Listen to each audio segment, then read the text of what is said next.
memang seolah kita masuk UCF tanpa keuangannya, lalu nanti akan menghitung dari wajarnya ya. Kita masuk wajar dulu ya, untuk aset totalnya semisal 15,9 triliun, untuk liabilitasnya totalnya semisal 13,5 triliun, dan untuk total ekuitasnya semisal 5,3 triliun. Lalu kita masuk pola ruginya, penjualan dari Unilevel, Intellineal Group itu sebesar 30,5 triliun, laba brutonya 15,2 triliun, laba usahanya 5,4 triliun, dan untuk laba bersihnya 4,1 triliun. Dan di sini pemilihan earning per share-nya sebesar 110 rupiah per lembar saham di jala Group. Lalu kita masuk ke arus asnya. Untuk arus as dari akibat operasinya sebesar 5,2 triliun. Untuk arus as dari aktivitas investasinya sebesar negatif 651 miliar. Dan untuk arus as dari aktivitas pendanaannya sebesar negatif 3,36 triliun ya. Lalu kita masuk historis hasil lapor keuangannya ya. Untuk layaknya ada historis pas book value. Teman kalian pada tahun 2017 ya, sempat dihargai oleh pasar 82 kali. Dan saat ini dihargai oleh pasar biarkan 28,9 kali ya. Dan yang kita lihat di rasio laporan laba ruginya ya, pendapatan dari Unilevel itu sempat mencapai puncaknya pada tahun 2019 dan tahun 2020 ya. Lalu pada tahun 2021 mengalami penurunan, 2022 mengalami kenaikan, dan kalau dianalisasikan pada tahun 2023 ini mengalami sedikit penurunan ya. Dan untuk gross profit margin-nya, kita lihat Unilevel kalau mencetak gross profit margin di atas 50% ya, kecuali di tahun 2021 dan 2022 sedikit di bawah 50%. Dan untuk operating profit margin-nya dari 2017 hingga 2020 selalu mencetak di atas 20% ya. Tetapi sejak 2021 hingga saat ini di bawah 20% ya. Dan untuk net profit margin-nya juga untuk 2017 sampai 2020 di atas 15 sampai 21% ya. Sedangkan untuk 2021 hingga saat ini di bawah 15% ya untuk net profit margin-nya. Dan dapat dilihat di sini untuk earning per share dan plus earning ratio-nya.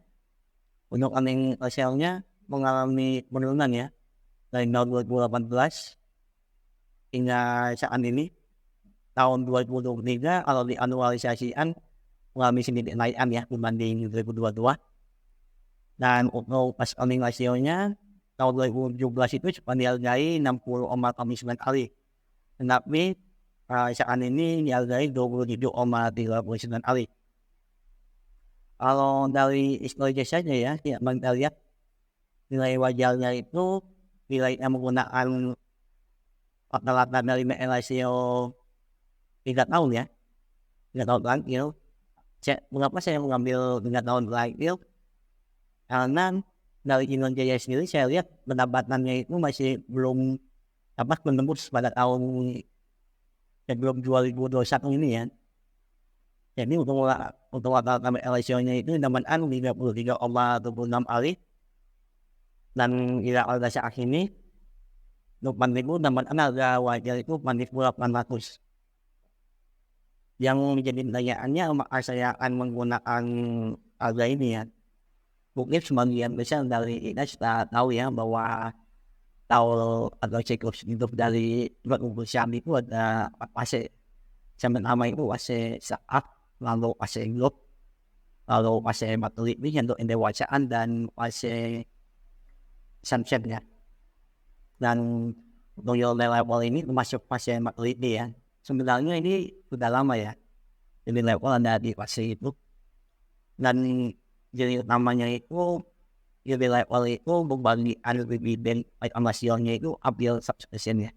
Dan itu langsung dinaik ulama ya. Artinya mereka mulai tidak mementingkan lagi suatu pertemuan ya, ekuitas. Dan berhubungan dengan hal itu, kalau misalnya saya akan beli investasi atau membeli saham Unilever ya, saya mungkin mematokkan menggunakan dividen ya sebagai nilai wajarnya berapa, dan saya selalu mematokkan minimal itu yield itu 5% ya. Dan sebelum saya hitung ya berapa yieldnya, saya mesti dulu nih berapa EPS-nya itu. Dan bagi saya untuk Unilever ini tidak optimis dan tidak pesimis ya, moderat. Dan EPS-nya itu saya itu sekitar 140 hingga 170 lembaga saham ya untuk beberapa kali ke depan. Sehingga kalau dividen by on-ratio-nya itu ambil 100%, maka nilai wajarnya itu sekitar 2.800 hingga 800 ya. Jadi kalau saya itu baru masuk kalau ada Unilever sudah di bawah 2.800.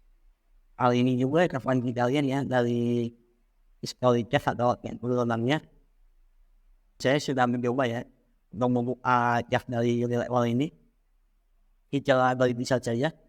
Dan saya menggunakan weekly ya untuk chartnya, dan sampai kalian dari tahun 2018 ini Unilever sedang downtrend ya hingga saat ini ya, tren penurunan. Dan menurut saya Unilever ini untuk jangka panjang masih melanjutkan penurunannya ya. Dan saya sudah mencoba menggambar ya, kalau untuk bagian penurunannya mungkin di area 2.800 hingga 3.800 ya. Secara historis memang di tahun 2010 ini sampai tahun 2011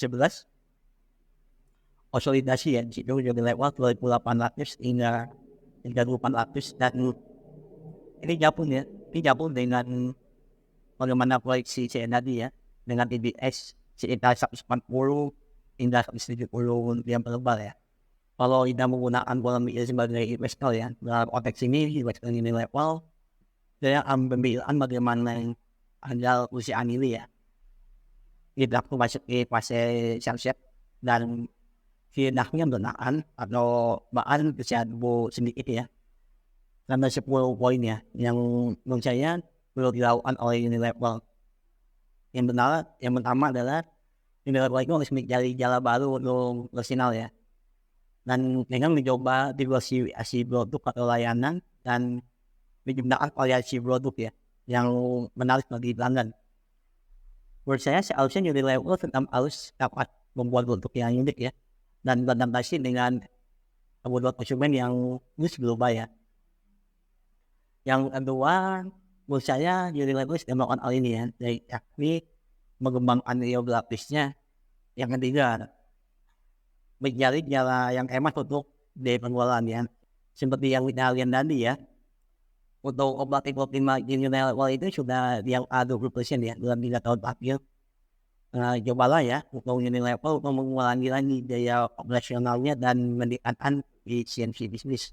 Dan yang keempat itu masalah ya, Unilever seharusnya tetap berlindungi istilahnya untuk melakukan pemasaran dan branding ya.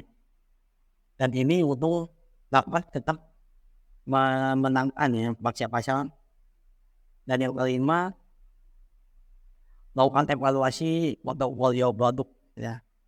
Jadi Unilever ini harus selalu meninjau setiap produknya dan alokasikan sumber dayanya produk yang paling menguntungkan ya. Kalau ada yang itu membuat pelanggan itu bahagia. Jadi memperluas pelayanan pelanggan dan terus membangun hubungan yang baik dengan para pelanggan ya. Yang L8 Unilever itu harusnya tetap mempertimbangkan merger dan akuisisi ya. Unilever seharusnya mampu ya melakukan hal itu, mengingat biayaan membangun namanya meminjamkan uang ya. Dan yang sembilan adalah kita bijak dalam keuangan ya. Dan ini sebenarnya umum harusnya selalu mulai menjaga uangnya dengan baik dan menghindari utang yang berlebihan ya. LA-nya sudah mulai berkurang kita lihat. sudah di bawah 100% ya untuk pertama kalinya ya. Dan yang ke-10, kita lihat kembali strategi bisnisnya bagaimana. Harus selalu meninjau kembali rencana bisnisnya, bisnis plan-nya secara berarah untuk perbaikan, keberlanjutan dan kesesuaiannya ya. Dan yang terakhir itu bagaimana cara karyawan Unilever itu senang ya, agar mereka itu tetap produktif dan mau terlibat lebih dalam pekerjaan. Nah, saya akan menutup video ini dengan kesimpulan bahwa fleksibilitas dan kreativitas dalam menjawab berbagai masalah adalah kunci. Susah mencari peluang baru dan jangan terlalu nyaman dengan status quo. Baik.